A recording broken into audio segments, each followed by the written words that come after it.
Hello mon petit poulet, tu connais Alain Maric? Non? Mais écoute, ça tombe bien, on va le rencontrer. C'est tout simplement le fondateur d'une marque qui a déjà plus de 12 ans, Marchlab. Allez, c'est parti, on va en boutique. Ambiance.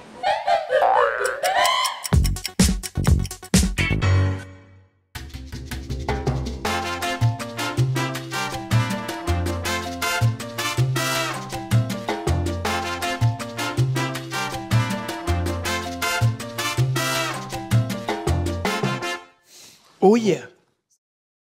Ouais, bonjour Alain. Bonjour Julien. Merci de m'accueillir dans ta boutique, donc 50 rue Charlot. Exactement, Voilà, à Paris. exactement. C'est de là que tout est parti. C'est de là que tout est parti. Exactement. Bon, bah tu vas te présenter, tu vas me raconter un petit peu la genèse de Marchlab. Ok, là c'est parti, ça tourne là? Bah bien sûr que ça tourne. Ah, génial. Eh ben, bonjour à tous. La jeunesse de Marchlab, c'est déjà il y a 14 ans, quand je quitte mes anciennes fonctions dans une belle marque de surf, la plus belle du monde, Quicksilver, Ouais. où j'étais responsable des lunettes et des montres surtout, où j'ai appris en fait les montres, j'ai appris à faire des montres, et c'est là que je quitte la boîte, je vais voir mon boss, je lui dis, tu sais quoi, tu m'as tout appris à faire des montres, à les dessiner, enfin à la faire dessiner, à les produire, à les marketer, donc maintenant je vais les faire moi-même. Et là, elle me dit, je crois que tu n'as pas compris qu'en fait, tu n'as pas de marque. Donc, sans marque, c'est compliqué. Petit détail. Petit détail important. Je dis, oui, c'est vrai, mais je pense que si on fait un beau produit, on peut arriver à créer quelque chose. Et donc, il me laisse partir, un peu dépité. Et je pars, voilà, avec ma valise. Et puis, je pars et je m'en vais. Et je monte Marchlab. Donc, je mets 2 ans à monter Marchlab. À crayonner avec mon associé de Los Angeles, à créer la marque, à créer l'identité visuelle, à créer la charte graphique, à commencer à faire les premiers modèles, surtout à les prototyper. Premiers modèles qui sont faits en Suisse, Swiss Made, avec mouvement ETA à l'intérieur. Alors ça, c'était, on va dire, 2011-2013, c'est ça? Exactement, ouais. 2011-2013, donc première série. Et on arrive sur le marché avec des montres qui étaient déjà chères, en fait, parce que c'était fait en Suisse par des Suisses. Et les Suisses, ils ont besoin de gagner leur vie et de manger du chocolat. Donc... Oui, mais c'est ça, voilà. Ça coûte une blinde. Voilà. Donc on arrive avec des montres automatiques qui étaient déjà à 1006, 1007, 1008 pour des prix qui étaient à l'époque, en fait, on se rend plus bien compte. Mais le marché des montres a tellement augmenté depuis 10 ans. C'est-à-dire que je crois que la Speedmaster d'Omega était à l'époque, je pense qu'elle était à 2008 ou 3002. Ah ouais, tu t'attaquais quand même aux gros ténors de... Voilà, mais moi j'étais un petit peu inconscient. En fait, j'avais pas capté que c'était pas parce qu'on avait un beau produit qu'en fait on pouvait arriver à rentrer dans le marché de l'horlogerie. Ouais, donc compliqué au début. Hyper compliqué parce qu'en fait, on n'arrive pas à faire sa place entre des marques qui ont 150 ans, 120 ans, 130 ans, sans histoire, sans notoriété, sans rien en fait. Et donc là, on a essayé, on a forcé, on a poussé un petit peu, on est rentré dans les magasins. Et Antoine de Macedo, qui était un des premiers revendeurs à Paris, m'a dit Alain, tes montres, elles sont belles, mais au dernier moment, quand les gens doivent acheter une montre, entre une Marchlab et une Omega ou une Tag Heuer une Tag Heuer, c'était à 2002, 2004. Enfin, il y en avait même à 2003, les Aquaracers. Ah, mais t'es arrivé en frontal avec les ténors, quoi. Voilà, ouais. N'importe quoi, en fait. J'ai pas compris qu'en fait, j'étais parti avec j'étais parti comme ça à l'aventure sur un marché que je connaissais pas. Moi, je connaissais le marché de la montre de surf, marché du sport. Je connaissais les horlogers entrée de gamme. Je connaissais les magasins de sport. Mais je connaissais pas la haute horlogerie en fait. Et c'est pas du tout pareil. Et la distribution, c'est vraiment clé dans la haute horlogerie. C'est un métier à part entière et c'est un cénacle. C'est-à-dire que c'est vraiment que des marques qui sont depuis des centaines et des dizaines d'années pour certaines. C'est ça. Et du coup, Marchlab déjà. Pourquoi Marchlab? Qu'est-ce que ça veut dire? Moi, je sais, mais bon. March, pour ceux qui ne connaissent pas, March, c'est le mois de mars. En fait, mon père, mon frère, mon autre frère et moi-même sont nés au mois de mars. Histoire de famille. Hein. Donc, c'est histoire de famille. Et voilà, je voulais signer en fait la marque par une petite touche personnelle, sans trop apparaître dans la marque. Donc, ça, c'est le mois de mars. March. Et là, en fait, quand on a voulu déposer le mois de mars, March, en fait, en anglais, quand on a voulu déposer la marque sur les États-Unis, sur le monde entier, en fait, March, c'était pas déposable parce que c'était un nom, c'était un mois, donc c'était un terme générique qu'on pouvait pas déposer. Donc, il a fallu qu'on change le nom. Et à défaut de trouver un nouveau nom que je ne trouvais pas, puisque j'avais ce nom March dans ma tête depuis déjà des années, depuis 3-4 ans, on a rajouté le LA.B. qui en fait, à un moment, je me suis dit, mais tiens, c'est marrant, Jérôme, avec qui je suis associé, il habite à Los Angeles depuis déjà 15 ans. Los Angeles, c'est quand même une ville que le monde entier regarde, qui est la ville de la coolitude par excellence. Alors on pense au cinéma souvent, mais moi le Los Angeles que j'aime bien, c'est pas le cinéma, c'est pas Beverly Hills, c'est tout ça, c'est plutôt le Los Angeles des skateurs, du surf, les plages, quoi. de la culture californienne, des années 70, des maisons modernistes, tu vois, c'est cette époque-là, cette époque-là, 70, hein. des maisons de Richard Neutra, de tous ces gens-là. Et voilà, et je me dis tiens, mais ça c'est quand même une ville qui est clé dans l'histoire du design et de la culture, voilà. Et Biarritz, c'est vrai qu'aussi, en fait, Biarritz, c'est connu depuis des dizaines et des centaines d'années. C'est notre côte ouest à nous, déjà. Exactement, ouais. Côte ouest à nous. La Californie française, comme on l'aime l'appeler. Et surtout, en fait, Biarritz, en 1820-30, déjà, des Russes et des Américains venaient à Biarritz. Tu te rends compte, c'était au début, en fait, ils faisaient encore la chasse à la baleine à l'époque à Biarritz. Mais déjà, je ne sais pas pourquoi. Enfin, si, je sais pourquoi. C'est qu'en fait, ils ont commencé à développer la culture des bains de mer. Et en fait, il s'est passé le mot dans la gentry mondiale, entre les rois, les reines de l'époque, qu'en fait, pour se soigner, il fallait aller à Biarritz parce qu'en fait, on faisait des bains de mer. Et donc, c'est comme ça que des Américains, des Russes, des impératrices russes sont venus à l'époque à Biarritz. Et donc, Biarritz a toujours eu cette connotation très chic, très romantique d'une station balnéaire un peu haut de gamme. Et je me suis dit, bah tiens, si on accole ces deux noms, l'acronyme des deux villes, le LA de Biarritz et le B, bah ça signe et ça fait LA.B. C'est aussi le petit côté lab qui fait un peu laboratoire, qui est un peu sympathique. Quoi. Voilà. D'accord. Ça, c'est le nom. Ça, c'est le nom qui est venu comme ça, puis avec un logo aussi qui a des formes particulières, c'est très, enfin, il y a beaucoup de traits, en fait. Exactement, bah, le logo, en fait, c'est un M. Moi, j'aime bien le M parce que c'est le M de March. Bien sûr. C'est le M de Maric aussi, c'est un peu ma signature quelque part. Et puis, il y a les 3 barres à l'intérieur. Donc, les 3, nous, on aime bien le chiffre 3 parce que c'est le 3e mois de l'année. On est 3 associés à avoir monté ça. Donc, il y a Jérôme qui habite à Los Angeles et j'ai aussi un de mes amis, Joseph, qui est mon ami depuis 30 ans.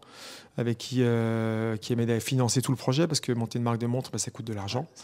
Surtout quand on veut faire comme nous et attaquer la distribution horlogère classique, c'est-à-dire pas faire que du Internet. Ouais. Voilà, rentrer chez les revendeurs, à Bordeaux, voilà, tout ça. Parce que là, il y a 80 points de distribution, c'est ça, en France ? Exactement. Moi, je me suis baladé à Pau il n'y a pas longtemps, petite ville, machin, puis je passe, je vois Breitling, je vois une belle Eros et tout, puis après, je vois Marchlab. J'ai mis les partout, c'est incroyable. Exactement. Ça, c'est la force de la marque, hein, parce que arriver une marque...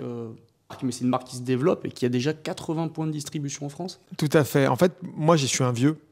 Tu vois, moi, j'ai appris ça avec mon boss, en fait. Il m'a appris à bosser comme à l'époque, en fait. Moi, j'ai commencé à tourner. J'étais commercial. Je t'explique. J'avais un carnet avec des carbones derrière pour prendre mes commandes. Et quand je finissais ma journée, j'avais une carte de téléphone et j'allais dans les cabines téléphoniques pour passer l'appel pour dire salut les gars, alors voilà, aujourd'hui j'ai fait tant. Donc en fait, à l'époque, il n'y avait pas Internet, il n'y avait pas de... Tu vois. Donc en fait, la seule façon de vendre ces produits, c'était donc les revendeurs, la distribution classique. Donc se déplacer et puis aller. Et moi, c'est ce que j'ai appris. J'ai appris à aller voir les points de vente, j'ai appris à développer des relations avec les points de vente et les chouchouter et construire une marque avec eux. Donc la distribution, c'est le cœur de notre métier en fait. Nous, d'abord, on pense distribution avant de penser tout le reste. Et c'est vrai qu'on a voulu rentrer dans chaque ville dans le meilleur point de vente. Donc souvent on a attendu longtemps parce qu'en fait ils nous disaient ok les cocos vous êtes sympas, votre marque elle est jolie, vos produits ils sont différents des autres, c'est bien, le prix même il est sympa, il est intermédiaire, mais par contre on n'a pas de place pour vous parce qu'on a des grosses marques. Donc voilà, donc en fait on a gratté aux portes, on a attendu. Et dans beaucoup de villes, on a attendu 1 an, 2 ans, 3 ans, 4 ans dans certaines, 5 ans. Parce qu'on voulait vraiment. C'est longue haleine, quoi. C'est longue haleine, c'est très longue haleine parce qu'on voulait vraiment entrer dans les points de vente A, ce qu'on appelle le haut du panier, qui sont les points de vente en fait qui vendent Rolex, Tag, Jaeger et plus, ou alors même Breitling maintenant, tu vois, ou les B d'ailleurs. Mais voilà, on a attendu et ça, c'était vraiment la vraie volonté de Marchab. Et c'est vrai que tu as raison, tu en parlais tout à l'heure. Mais le dernier qui a fait ça avant nous, qui a réussi à rentrer dans l'horlogerie haut de gamme, c'est Bell & Ross il y a 25 ans. Ouais. Quand ils ont démarré, enfin 10 ans après qu'ils démarrent, dans les années 2000, ils ont réussi à pénétrer le marché. Oui, la distribution, c'est vraiment le cœur de notre métier et c'est ce qui nous anime tous les jours. Ouais, donc tu as été ambitieux, mais là au moins ça paye. Aujourd'hui, tu es implanté, quoi. Exactement, là ça paye. Là partout, normalement. Ouais, et on a un vrai plaisir dans la distribution parce que les horlogers sont vraiment des gens accessibles, sains, adorables.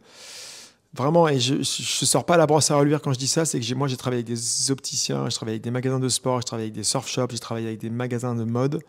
Et de toutes ces professions, franchement, les horlogers, c'est une des plus belles à travailler parce qu'il y a des bons rapports. Une fois qu'on commence à travailler ensemble, c'est un vrai partenariat. On est main dans la main et ils ne nous lâchent pas parce qu'il y a un petit coup de vent ou parce que le soleil ne brille plus. Voilà, ils sont là. Voilà. Il y a des saisons avec, des saisons peut-être moins bonnes. Il y a des best-sellers, parfois il y en a moins, tu vois. Mais une fois que tu as commencé à bosser avec des gens, c'est vraiment main dans la main et ça, c'est un vrai bonheur. Et donc, du coup, après, tu as évolué parce que tu parlais des calibres suisses que tu avais au départ, donc tu as un positionnement de prix qui était quand même assez élevé, donc du coup, tu as dû revoir un petit peu la copie. Ouais, parce qu'en fait, j'arrive et on m'a dit, en fait, t'es trop cher, donc là, en fait, au bout de 2 ans, je le dis souvent, en fait, je me dis, en fait, t'as perdu, game over, c'est fini, quoi, t'arrêtes, en fait, tu n'arriveras jamais à vendre des montres, en fait, parce que j'en vendais très peu. Ah, donc t'as failli abandonner. J'ai abandonné et j'ai surtout aussi mon premier stock de montres qui avait été mal construit par le Suisse avec qui j'avais travaillé, qui était un assembleur indépendant. Et j'avais beaucoup de problèmes de qualité. J'avais 9 montres sur 10 qui revenaient, en fait. Oh, les boules. Ah ouais. Donc, je vendais des montres à des copains, en fait, et ils me disaient, je voyais mon téléphone, je leur vendais une montre aujourd'hui, et 4 jours après, je voyais le téléphone de mon copain qui sonnait, je savais pourquoi il m'appelait, c'était parce que sa montre marchait plus, tu vois. C'était toute mal construite. Donc là, je dis, ok, on arrête. Et donc là, j'ai dit, j'ai arrêté mon bureau, j'ai licencié la première fille avec qui je travaillais, et voilà, j'ai dit, ok, game over. Et en fait, au bout de quelques mois, je me suis aperçu quand même qu'il y avait des gens qui me sollicitaient sur mon site internet que j'avais en me demandant d'acheter des montres. D'accord. Tiens, c'est marrant. Il y a quand même un public, quoi. Il y a un public, tu vois. Ouais. Et tu dis, c'est dommage d'arrêter quand il y a un public et que tu as des beaux produits et que tu as un truc qui a l'air de plaire, tu vois. Et donc, c'est là que je dis, en fait, il faut redémarrer. Et là, je me dis, ok, je retourne voir mon associé Joseph. Je dis, écoute, il faut réessayer, mais comme ça. Il me dit, banco, je te suis. Et donc, on est parti. On a fait rapatriement de la production en France. Donc, assemblage de tout en France à Besançon. Et on met un mouvement japonais pour diminuer les coûts. Et de facto, on arrive en fait à des montres automatiques autour de 1 000 euros. D'accord. Donc on descend de 1 600, 1 700 à 1 000 euros. Donc là, on se trouve à 1 000 euros.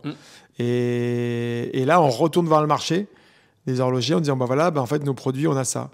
Et là, au début, ils tiquent un peu. Et puis, en fait, ils disent, non, les produits japonais, les mouvements japonais, c'est très fiable, c'est super. C'est réputé, c'est réputé. Les Miyota, c'est réputé. Ouais. Et donc, en fait, c'est comme ça qu'on rentre sur le marché.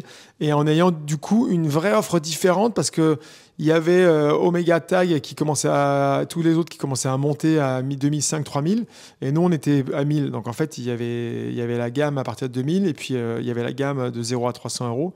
Mais à 1000 euros, il y avait Hamilton à 700 euros, 600 euros. Et il y avait Tissot, mais il n'y avait pas grand-chose. Donc, du coup, c'est comme ça qu'on a réussi à rentrer sur le marché horloger. Excellent. Donc du coup, ça a duré plusieurs années avec les Miyota, ça a bien marché. C'est là que ça a marché super. Ça a duré pendant presque 8 ans, 9 ans. Et ça nous amène à il y a 2 ans où là, en fait, on constate à un moment qu'on est dans l'horlogerie haut de gamme. Ça y est, qu'on a été accepté. On a passé un pas, qu'on est reconnu et que nos revendeurs nous disent oui, nous, on adore vos montres. Vos montres, les gens, elles plaisent aux gens, mais beaucoup de gens bloquent sur le fait que ce soit un mouvement japonais. Ce qu'on savait aussi. Donc, mais c'était notre volonté de départ de faire un produit accessible. Donc là, on réfléchit, on se dit bon, il faut peut-être qu'on évolue nous aussi. Et on a l'idée, grâce à notre partenariat avec Amber Rose, qui est à Besançon. Un jour, il m'appelle et il me dit écoute Alain, il y a une possibilité, c'est de faire un calibre à la Joux-Perret qu'on pourrait assembler en France. Et moi, je voulais vraiment garder ce côté français. Je voulais pas retourner acheter du ETA ou du Cellita parce que je trouvais que c'était un peu personnel un peu parce que tu as quand même la distance de dire c'est des mouvements suisses, même si on les assemble en France, c'est même pas le mouvement que tu assembles, c'est un emboîtage au final. Ouais. Ça n'a pas la même philosophie effectivement, mais c'est vrai qu'on n'a pas énormément de propositions en France. En tout cas, aujourd'hui, en termes de mouvements français, ça commence. Il y a France Ébauche, il y a la Joux-Perret, même si c'est un mouvement suisse, il est complètement fait de A à Z par un Berdreau. Ouais. Donc on est en train d'avancer, c'est pas mal. Bon, il y a Pekini aussi, mais ça, on touche à des prix. C'est au-dessus. Voilà. Là, on change un petit peu de catégorie, mais c'est vrai que la Joux-Perret, c'est une super proposition avec un Berdreau. Moi, je trouve que là, tu as bien tapé, quoi. Merci. Et surtout qu'en plus, le mouvement, il est beau, on peut le voir à travers des différentes montres. Avec le petit fond vert Marchlab. Ouais, tout à fait. Il faudra que t'expliques pourquoi c'est vert, mais c'est l'univers vert. Exactement. Et effectivement, le mouvement est beau. Apparemment, il est fiable. Très fiable. Très fiable. Et il réserve de marge de 68 heures. Ça change la donne. Ouais, c'est un beau mouvement. C'est un mouvement qui est très précis. C'est un nouveau mouvement qui a été développé de A à Z. En fait, le DG qui est à la tête de la Joux-Perret, il vient de chez Swatch Group. Il a une grosse expérience de technicien du mouvement, parce qu'il a développé beaucoup de mouvements chez Swatch Group avant, pendant 20 ans. Ouais. Et donc, quand il est arrivé chez La Joux-Perret, il a dit, voilà, il faut faire un mouvement, entre guillemets, grand public, pour toutes les marques qui sont demanderesses de mouvements. Et en fait, il a dit, on va faire ça. Et nous, on a dit, bah, ok, banco. Mais on voulait ce côté assemblé en France. Et je me suis dit, au départ, il va jamais accepter qu'on l'assemble en France. Évidemment qu'un Suisse, il veut qu'on assemble ce mouvement en Suisse. Et il est venu ici, on s'est rencontrés, on a fait un tour de table, on a déjeuné avec Julien et on a discuté. Et en fait, c'était vraiment une décision, on va dire, d'homme, où il a dit, ok, moi je crois en votre projet. Il a vu qu'on était à la Samaritaine, au Bon Marché, dans les meilleurs magasins à Paris. Il a dit, bah, moi je veux mettre en avant ce lancement de mouvement avec une jeune marque française. Et je pense qu'il a été récompensé parce que derrière, on a fait une grosse conférence de presse au lancement. Et il y a eu suite à ça, il y a eu des papiers partout, dans tous les grands magazines français. Et le mouvement La Joux-Perret a été connu en un clin d'œil en France grâce à la mise en avant qu'on a faite du mouvement. Tu vois. Tout à fait. Ouais. Et donc, on est content parce que maintenant, on a un très bon mouvement à l'intérieur de nos montres. Donc, nous, c'était très lourd à apporter parce qu'on a été obligé de switcher toutes nos productions et d'arrêter le Miyota. Donc, c'était de changer tous les boîtiers, de refaire tous les boîtiers. Enfin, c'était 2021-2022, c'était un gros casse-tête en production. Beaucoup d'argent aussi à investir, à réinvestir. Donc, c'était un peu dur la pilule à passer, mais elle est passée. Mais maintenant, ça y est, on est dans la cour des grands et on a un vrai mouvement. Et maintenant, on peut le vendre dans le monde entier à n'importe qui. Et on est fiers de notre mouvement qui tient la barre à les plus beaux mouvements du marché. Là, on peut dire fièrement, oui, là, on est sur du Made in France. Là, tout à fait. Là, on peut en être fier. Ouais. Exactement. Et on fait bosser les horlogers en France, de plus en plus. Et voilà, nos bracelets sont faits en France aussi, sont faits juste à côté de Besançon. Donc ça, on est très fiers aussi. Parce qu'on fait des bracelets. Le fief. Tu vois, on a des bracelets qui sont assez chers. On investit beaucoup dans nos bracelets. Donc voilà. Un maximum, on va utiliser des composants français, assemblage français. Exactement. Pour faire briller la France à l'international. Exactement. Bah ouais, pour faire briller la France. Donc on est content. Puisque le design, en plus, nous, le design français, en fait. Alors, moi, j'avais envie de faire ça aussi parce que je trouvais que le design français dans l'horlogerie, il était assez classique. Tu vois, les choses comme Herbelin, Pékinès, c'est des produits assez classiques horlogerie qui sont très bien, qui plaisent à beaucoup de gens. Mais moi, je voulais faire un design français un peu plus moderne, marqué. Et c'est de là qu'en fait est née aussi la marque. C'était de dire, voilà, peut-être qu'on peut aussi être une marque française d'horlogerie, mettre un peu plus poussé, un peu plus fort en design, un peu plus pointu, tu vois. Ouais, parce qu'en termes de design, c'est vrai que c'est assez unique, Marche-Lab en général. J'ai l'impression. Beaucoup l'impression même, c'est parti d'une page blanche. Page blanche, en fait, Jérôme et moi-même, on adorait les vieilles montres, comme beaucoup de gens. Mais là, je te parle de ça il y a déjà 14-15 ans, et on achetait des montres sur eBay, des vieilles Bulova, des vieilles Seiko, des vieilles trucs, tu vois, des vieilles Rolex et compagnie. Et on disait, ça, c'est marrant, dans l'horlogerie, personne n'a ressorti un peu tout ce capital historique de belles montres qui sont sublimes parce qu'elles sont petites, parce qu'elles sont élégantes, parce qu'elles sont micro-détaillées, tu vois. Et c'est là qu'on s'est dit, tiens, mais il faut qu'on fasse un truc. Et c'est comme ça qu'est née la marque, parce qu'on s'est dit, mais on a envie de faire une marque moderne, mais qui s'inspire vraiment du passé. Maintenant, depuis, ça y est, ils ont mis longtemps à se réveiller, les Suisses, mais maintenant, ça y est, tout le monde a ressorti les vieilles pépites, et c'est très bien, tu vois. Et là, je me suis dit, voilà, c'était un peu inquiétant parce que je me dis, maintenant, ils vont ressortir des montres qui sont très belles. Donc, est-ce que nous, on va réussir à continuer à garder notre identité? Et en fait, on l'a gardé parce qu'on a ce qu'on appelle en japonais une grammaire du design qui est très forte, où on a vraiment imprimé nos codes. Et donc, je pense que les gens reconnaissent une Marche Lab maintenant facilement. Entre mille, ça n'a aucun souci. Et cette couleur verte aussi qui domine et qu'on retrouve là comme je disais, sur les fonds de boîte transparents. Ouais. Pardon. C'est dû à quoi ça? Le vert, c'est ma couleur préférée. J'ai toujours, c'est une couleur que j'affectionne particulièrement, c'est le vert. Et je savais qu'il fallait qu'on signe la marque avec une couleur. Parce que bien souvent, la couleur est plus facile à reconnaître qu'un nom, qu'un logo au début. Tout à fait, ouais. Donc voilà, on a fait des vitrines vertes partout en France, dans plein de magasins. Et je sais que tous les gens, quand ils passaient, voyaient le vert, ils disaient, ah, tiens, c'est Marche Lab qui fait une vitrine, tu vois. Ouais. Donc le vert, c'est important. Et c'est vrai qu'on l'a signé. Voilà, on voulait avoir un bon nom, un bon logo et une couleur derrière la marque. Et on a aussi une matière, nous, qui est une matière sur laquelle, en fait, on a nos lignes qui sont entrelacées, les lignes du logo Marche Lab. Et ça, on le pousse à chaque fois sur nos visuels. Voilà, c'est quelque chose qui est récurrent. D'accord. Les modèles, les nouveautés, on va dire, parce que c'est vrai qu'il y a des modèles qu'on voit depuis des années, puis depuis quelques temps, il y a des petites nouveautés. Il y a des nouveautés tout le temps chez March Lab. C'est vrai, ça se renouvelle en permanence. En fait, il faut faire vivre ces collections. En fait, aujourd'hui, le marché est très demandeur des nouveautés. En fait, il faut en permanence réinjecter un peu, surprendre et les revendeurs et les clients.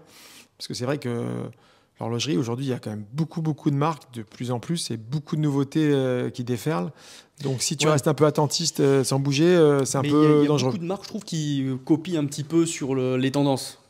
La tendance PRX, et puis beaucoup de marques ont commencé à dire bah tiens, on va faire une montre un petit peu pareille, même si ça a été un petit peu différente, on va dire, mais c'était toujours un peu pompé sur les tendances, que ce soit les couleurs, les designs, peut-être les jeux d'aiguilles, je ne sais pas, mais en tout cas, March Lab, toi tu copies personne, quoi. Non, pas du tout. Unique. Bah, on essaie de pas trop. On regarde toujours ce qui se passe. Moi, je lis beaucoup, je lis toute la presse, on regarde tous, toute l'équipe, on est toujours en train de regarder à droite à gauche, on est très cultivé de la montre, je vais te dire. Parce que c'est vrai que ce qui me surprend, parfois, je vois des gens qui connaissent, des gens du milieu qui connaissent, surtout des gens des grandes marques qui connaissent pas ce qui se passe autour. Nous, on regarde tout et avec intérêt et curiosité, parce qu'il y a plein de choses intéressantes. Bien sûr. Par contre, au niveau de notre inspiration, on est plutôt assez, comment dire, intègre et on sait exactement ce qu'on veut faire et on essaie de ne pas être pollué par des grands mouvements de barre qu'il peut y avoir sur le marché. Par exemple, à un moment, comme tu dis, tout le monde va faire de la PRX inspirée de la Oyster Quartz, inspirée de la... Tu vois, enfin, c'est un moment, on essaie de garder notre identité, enfin, en tout cas, notre vision. D'accord. Donc là, on trouve des montres sportives chez March Lab, des montres plus classiques. Ouais, montre sportive parce qu'on fait du surf, parce qu'on est des surfeurs. Et quand je suis une marque de Biarritz, c'est que que j'ai beaucoup de surfeurs qui portent les montres. Donc la Bronzer, qui est un nom de planche de surf des années 70, qui est une montre assez simple, élégante, avec une belle lunette céramique maintenant. Bien étanche, couronne vissée. Et on a la Belza qui est un peu plus robuste, plus ramassée, avec une carrure de 39 mm, mais une ouverture toute petite, pour avoir le côté un petit peu rétro. Ça, ce sont des belles montres qui sont performantes et qui passent leur vie dans l'eau. Ouais, ça, c'est bien. Et après, il y a les montres un peu plus classiques. La Mansart. Oui, alors ça, c'est la collection un peu plus élégante, un peu plus raffinée. Qui est un petit peu différente des AM2, par exemple. Exactement. Bien que ce soit une montre octogonale comme la M2, en fait, on aime bien les montres de forme. Donc, parce qu'il y a une expression, il y a un terrain d'expression qui est peut-être plus reconnaissable ou plus intéressant, en tout cas plus... Je sais pas, il y a un truc qui est plus intéressant dans les montres de forme. Donc c'est vrai qu'on a expérimenté un peu plus de choses là-dedans. Et M2 est la version un peu plus, comme on dit, mainstream, c'est-à-dire qui est plus portable tout le temps. Ouais. Et la Mansart est la version un peu plus élégante de montres de forme. Ça, exactement. Ce que je disais, l'autre, elle a un petit côté plus sportif. Et l'autre un peu plus élégant. Et quoique, c'est vrai que quand on la regarde de face, on voit un polygone plutôt standard, mais hop, il suffit de tourner un peu la tête et on voit le travail qui a été fait sur la carrure. Ouais. Il y a des très très beaux jeux de lumière, en tout cas ici, ça reflète bien et ça met bien en valeur les montres. Et c'est vrai, donc tu as pu toucher les femmes aussi. Alors la Mansart, elles n'ont pas été oubliées. Non, pas du tout, parce que les femmes, en fait, il faut leur faire plaisir aux femmes. Il faut les chouchouter. On adore les femmes. Moi, je suis entouré de femmes. On a plus de femmes dans l'équipe que d'hommes, je pense. Donc j'adore ça. Et c'est vrai qu'en montre femme, en fait. Bien souvent, elles sont peu gâtées dans la proposition produit et elles sont obligées de sortir, d'investir beaucoup sur des montres de marques de luxe, donc Hermès, Chanel, et voilà, qui aujourd'hui ont beaucoup monté. Et donc, nous, on a une légitimité parce qu'on est une marque assez raffinée de faire des montres femmes. Et c'est vrai qu'on a développé ça avec la Mansart qu'on a faite en Dandy Mansart et en Lady Mansart, donc en 2 petites tailles différentes, avec des beaux bracelets polybrossés qui sont vraiment très jolis. Et ça marche très bien parce que voilà, on vend beaucoup de montres femmes aujourd'hui. Ça grossit chez nous, c'est une catégorie qui grossit. Et là, on sort une montre au mois de novembre qui s'appelle la Oblong, qui est une nouvelle montre qui est complètement différente. Et on a vraiment pensé à une montre femme du début à la fin de développement du produit, en fait. D'accord, c'est pas fait du downsizing pour dire exactement. Voilà, la femme, on va changer un peu les couleurs. Exactement. Là, c'est adapté. Exactement. C'était l'erreur à ne pas faire, en fait. Faire du downsizing ou faire du rhabillage ou faire du travestissement. Non, on a voulu partir d'une feuille blanche et dire déjà on oublie la Lady Mansart et on part d'une nouvelle montre et on dit qu'est-ce qu'on fait pour proposer une autre offre à une femme, en sachant que ça peut être un coup gagnant ou un coup perdant, mais au moins on tente quelque chose. En tout cas, messieurs, si vous voulez faire plaisir à votre femme, vous avez des belles montres françaises. On peut le dire, une belle montre made in France, donc exprès pour pour nos dames. Exactement. Donc ça, et il y en aura de plus en plus chez nous, en fait. Ouais, parce que c'est vrai qu'on n'en voit pas, il n'y a pas beaucoup de propositions hein, pour les femmes. Les fans de montres, c'est souvent des hommes. Exactement. Puis alors, si, il y a des propositions femmes, mais en fait, entre 0 et 300 euros sur le marché entrée de gamme, il y a pas mal d'offres femmes. Ça. Mais après, sur le marché moyenne gamme, encore une fois, il n'y a rien du tout et il faut monter. C'est trop de gamme, hein, c'est sur les. Exactement. Sur les Rolex bah, en fait, pas que ça, mais c'est vrai qu'on est vite fait sur des prix à plusieurs milliers d'euros. Quoi. Exactement. Cartier, etc. Exactement. Et là, on a une belle proposition, en fait, plutôt milieu haut de gamme. Oui. Parce que c'est quand même, c'est pas non plus des entrées de gamme. On est à combien à peu près Montre femme, on est autour de 900 000 euros à peu près. 900 000 euros, donc ça commence déjà à être une belle petite somme, mais ça reste abordable. Mais ça reste abordable. Et c'est pour faire des montres qui durent aussi. Exactement, des montres qui durent et qui sont assemblées en France, toujours la même chose, voilà, avec autant d'attention, autant de soin. Et sinon, des projets autres que les montres ? Alors c'est vrai que je pense que si je suis entrepreneur, c'est parce que j'aime les montres, parce qu'on aime les montres tous ensemble. Mais parce qu'aussi, on a envie aussi de faire autre chose qui donne du sens à nous, à la vie, à tout ce qu'on fait. Et c'est vrai qu'on a fait, par exemple, un projet avec Gallimard, un joli livre, enfin Mercure de France, qui est une maison, qui est une filiale de Gallimard, qui est autour des grands auteurs français comme Marcel Proust ou Robert Desnos ou des gens comme ça qui ont écrit sur le temps. Et ça, c'est un livre qui sort en librairie ce mois-ci. C'est un livre qu'on va donner à tous nos horlogers en France. Donc voilà, ça c'est des projets qui nous animent. On a fait un projet de peinture avec des jeunes peintres. En fait, on sponsorise, enfin on fait du mécénat, voilà, avec des jeunes artistes. Alors de Biarritz souvent pour les aider à apparaître et à éclore parfois certains. Donc voilà, on leur dit voilà, tu as une carte verte et tu fais ce que tu veux, mais dans un an on se revoit et tu nous apportes un panel de tes créations qu'on va utiliser dans notre communication et qu'on va envoyer à tous nos revendeurs, qu'on va envoyer à tous les clients, qui sera sous forme de livres, de posters, de plein de choses. Donc ça, c'est ce qui nous anime toujours à avoir d'autres projets, des choses un peu voilà. En fait, tu crées un univers un peu étendu là. Ouais, un univers étendu, mais c'est souvent on prend beaucoup de plaisir à faire ça en fait. Ouais. Là, on a 2 vélos super qui vont arriver, qui sont faits par un artiste du vélo qui a été allé à Los Angeles, qui a récupéré des vieux cadres de vélo et qui a remonté 2 vélos qui seront sublimes, qui vont arriver la semaine prochaine. Tu vois, c'est que des petits projets comme ça qui nous font dire voilà, ça mais si la montre peut nous permettre de faire des choses comme ça, c'est super. Excellent. Et déjà même au niveau des lunettes, je regardais des lunettes. C'est des lunettes Marchlab, ça. Ça, c'est des lunettes Marchlab. Moi, je porte des lunettes depuis que j'ai 15 ans. Ouais. Et comme je raconte, en fait, mes premières lunettes, c'était des Ray-Ban Aviator. J'avais 15 ans, en fait. C'était quasiment les mêmes lunettes. Ah, excellent. Donc, tu vois. Ouais. Et donc, après, je me suis retrouvé à faire des lunettes chez Quicksilver. Donc, à aller en Italie, aller un peu partout, à développer des lunettes, aller dans les usines de verrerie, de monture et tout ça. Et j'ai fait beaucoup de lunettes et j'ai adoré faire des lunettes aussi, parce que c'est un beau produit. Et là, quand il y a 2 ans, ça faisait plusieurs années que je me disais tiens, j'aimerais bien faire mes lunettes. Et il y a 2 ans, on a dit ok, Banco. Enfin, il y a 1 an, on a dit Banco, on y va. On a développé une petite collection de lunettes très 70. Oui, très 70. Qui correspond vraiment aux montres qu'on a. On triche pas. C'est ça. Et voilà. En fait, l'accessoire qui va bien avec la montre. Exactement. Ouais. Et donc à chaque fois, on triche pas. On essaie de faire vraiment ce qui est en corrélation, enfin ce qui est en adéquation avec qui on est. Voilà. Tu vois, on essaie de tout ce qu'on fait à chaque fois, on essaie de garder une cohérence, que ce soit qu'on dise ah bah oui ils ont fait ça, bah oui c'est évident, c'est évident qu'ils le font. C'est l'univers et c'est logique. C'est logique, voilà, tu vois. Yeah. Et du coup les futurs projets de Marchlab. Futurs projets, donc on a beaucoup de projets, on en a un qui nous tient à cœur aussi, c'est chaque mois de mars on lance un millésime. Ouais. Comme les grands vins, donc on a un millésime mars et ça fait maintenant je crois 5 ans ou 4 ans qu'on fait ça. Et donc on a des éditions limitées qui sortent au mois de mars et l'année prochaine on a encore un très beau millésime qui va sortir en édition limitée.